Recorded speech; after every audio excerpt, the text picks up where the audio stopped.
Hi, my name is Mike Levine from the News Bay, British Columbia. I'm 43 years old. I was a heli logger for almost 25 years until I had my accident at work. Jammed my spur into the log to walk across. Well, the log gave out and started rolling down the hillside. And I jammed my other spur, my other foot, into the stump root, which basically just spread my legs and ripped me apart. Yeah, and after that, I spent the last 4 years at home, work safe, fighting with them for 6 months, stating that there was no injury. I guess it was a year and a half later, they decided to do an MRI on my hip, flew me out to Vancouver for emergency hip surgery. There were floating pieces of bone in there, and torn ligaments, muscles, this and that. Asked me where it hurt the most. I said left hip, but needless to say, it was my lower back and right hip as well. So you were in a constant challenge. Oh yeah, definitely. I haven't had sex with my wife in 4 years since this accident. So the accident actually happened on my first day with work safe. So therefore, my payout was like $500 and something every 2 weeks versus $550 a day. Let me ask you another question. How were you able to go on? Like my wife. Minimal. My wife. Income. So, and my family have been borrowing. I actually had to borrow some money from my parents to get here today. Wow. Yeah. And your claim is your claim still? They said that it's active, but they said it's closed to me on the phone. So I don't know where active and closed stands. I don't know how that works. Well, is it an appeals? I haven't done anything. I gave up because, like I said, I went into depression, and they told me they were closing my claim at Christmas time. And yeah, I just let it go. I don't even care anymore. I was done with it. Didn't want to fight. Had no fight left in me. Period. My wife did most of the fighting for me. It was too much on her, so I just said, let's just let it go. But everybody I spoke with said, "Why don't you get a lawyer? How do you get a lawyer?"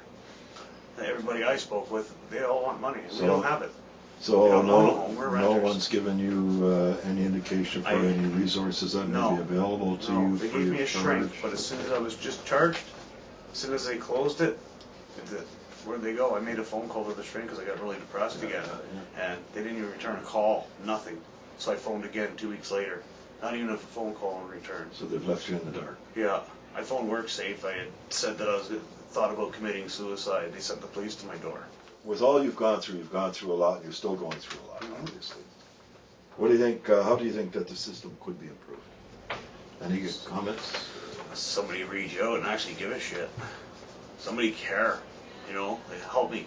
I need money. It's not just about the money, though.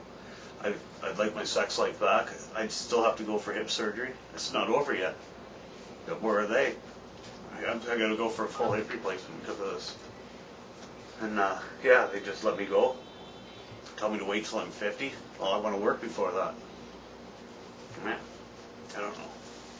Shelby Bernard, Langley, BC. And your age? 52. And what type of work were you doing? Registered carry. And what happened to you, Shelby? I was assaulted by a person I was supporting. I was pulled by my ponytail for approximately 20 minutes, causing neck damage, shoulder damage, and now I have radiculopathy, nerve damage going down my arm, as well as a pinch C5, C6. Wow, that's terrible. How did that affect your life? Financially, I lost all my benefits. So you were on compensation. I had compensation. They kicked in right away, but through my company, as soon as I went on WCB, I lost all my benefits. I'm not medical no more, so they put me to vocational. In vocational, I decided that. So what? Excuse me, when they say medical, are they saying that you've reached the maximum medical recovery stage, or? Well, that's what they say. Okay. That I plateaued. So basically, they're not even sure if it's a permanent or a partial.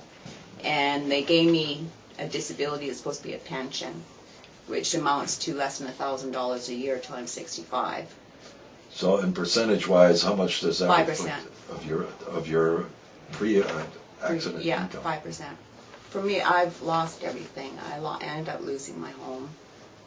So financially, I'm living with my brother right now. I am trying to get vocational rehab too. Like they said in one letter that I was being extreme, and it's like, no, I'm not being extreme. If anything, I downplay a lot. It is where it is, and I have to accept it. And so as my medical condition... When they say extreme, excuse Well- me for interrupting, when they say extreme, what are they referring to? That my complaints are, I'm Yeah, exaggerating. Okay.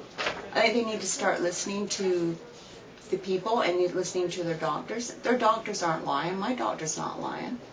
You know, my x-ray and my MRI aren't lying. People lose their benefits. Like, my God, I need my benefits. Like, that's why I went to work. I love to work. I love to support people, you know, and care for them. And what a life change, you know. It's like, boom, it's all gone.